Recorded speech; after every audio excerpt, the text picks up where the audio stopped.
Magandang araw mga kaibigan. Bigyan natin ng reaction, opinion, itong post ng Ang Balita Ngayon. Title, Akbayan Mo. Akbayan, di ba? Akbayan. Kung akbayan mo, meaning friendship. Kanina nagpalitrato ako sa isa kong subscriber. Sir, pwede bang magpalitrato? Oh, sige. Inakbayan ko siyang gano'n. Tapos sabay smile. Akbayan mo. Ito ang mensahe ni Akbayan Representative Percy Sendanya kasama ang ilang miyembro ng Kongreso habang nakatayo at nakalagay ang kamay sa dibdib sa loob ng plenaryo. Kalakip ng larawan ang pahayag ni Sendanya, pagmahal mo, akbayan mo. Wow! Ang ganda, no? Pagkagawa. Pagmahal mo, akbayan mo. So, sinong minamahal ni Percy Sendanya? Well, ang grupo nila, ang party list nila, na in fairness naman, ay nakakuha sila ng pinakamalaking boto. Number 1 sila sa midterm election party list. And maraming nagmamahal sa kanila, 2 million eh. Ang tanong,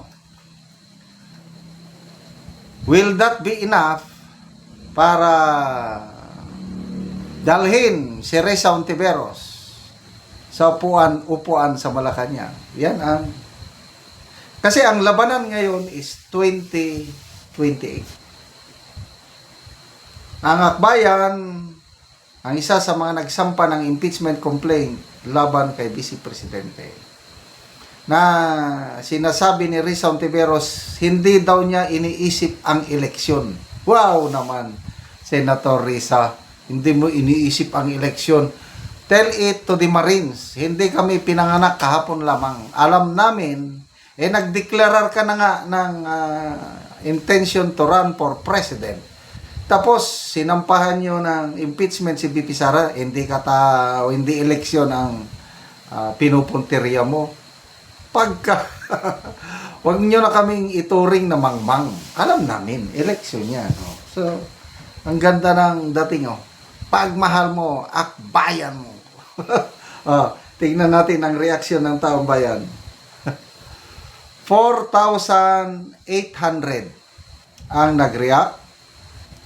4,600 ang tumatawa, 112 ang galit, 57 lang ang nag-like sa iyong akbayan mo, Congressman. Sana magising kayo, magtingin kayo sa mga reaksyon ng netizens. I don't know I hope alam na nila yung survey ng Tangery, pinaka-latest survey. A day after yung declaration ni BP Sara ng presidential bid niya, nag-survey kaagad ang Tangery. Bantayan natin itong Tangery, Kung minsan, ang kanyang mga survey, o most of the time, ang survey, pabor na pabor sa Marcos Jr. administration, o pabor na pabor sa kay Martin Romualdez noon. Kaya lang, itong survey nilang ito, sa wakas, agree naman ako. Kasi, sa kanilang online survey, 4 na kandidato ang tinanong.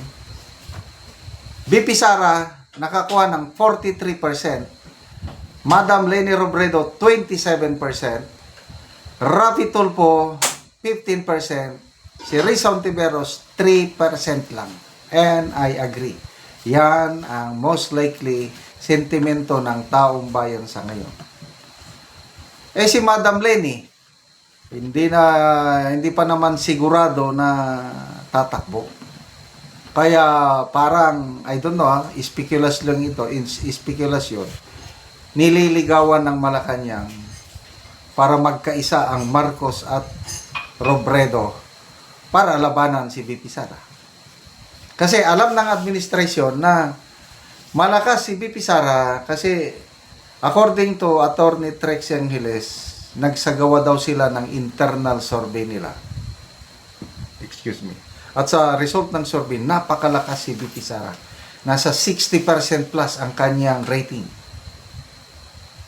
Kaya namurong problema sila ngayon, paano sila makakome up ng kandidato na may pag-asang talunin si VP Sara. At ito, lumalabas sa survey is si Madam Leni Robredo.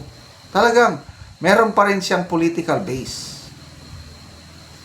Ang problema, wala pa sa radar. Baka late, baka katulad nung 2022, reklamo ni ex-Senator Trillanes, kaya daw sila natalo si Leni dahil late masyado nag-decide to run for office. Sagot naman ng ibang mga dilawan. Si Rodrigo Duterte nga, late na late. Substitution na lang ang kanya, nanalo pa rin. Yun ang kaibahan namin Tatay Digong. Wais si Tatay Digong namin. Substitute, last minute substitution. Siya na. Pinalitan niya yung si Dinyo. Di, nanalo. Si Madam Leni, late na siyang nag-decide noong 2022. Peke na daw. Hindi sila nakapaghanda. So, sana ngayon, mag-decide as early as possible. May sinasabi na ang Liberal Party na third or fourth quarter, mayroon na silang kandidato. And hopefully, si Madam Leni yan. Paano na si Rizon Tiberos? Paano ng Akbayan? Nasaan na yung Akbayan mo? Wala na.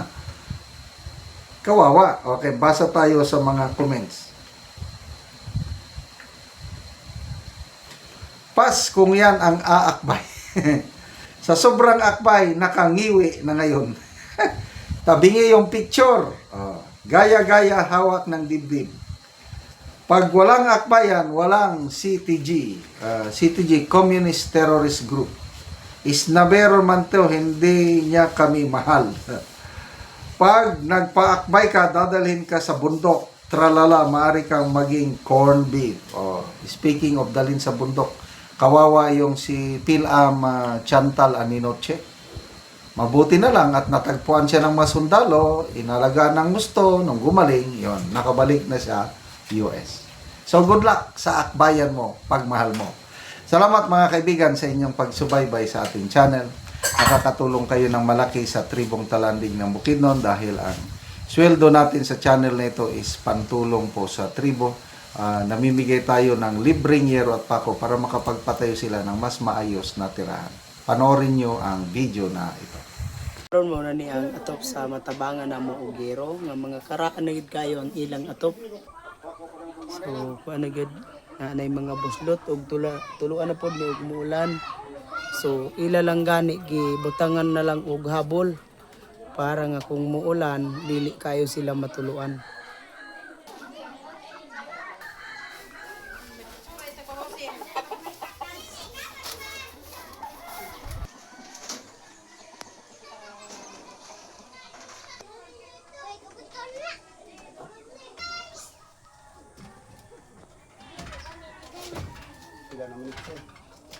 So karon niya pila na ni katuig ang imong balay nga mga buslot na?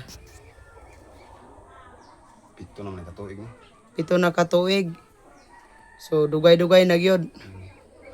Oo, so unsay kuan ngano man niya sa pito na katuig wala mo nakapalit og gero para lang nga mapulian ang inyong atop. Tungod gid sa kalisod. Tungod sa kalisod. Gamo sa rabi ata. Gamo. Adlaw ra og 200 ang adlaw kagid. 200 ang adlaw. So kuan lang gyud dito lang gyud sa pagkaon lang mataman. Pagkaon. Oo. So naa kay kuan niya kanang estudyante nga naga-eskwela pa karon. Naa. So pila ka buok imong estudyante? Upat.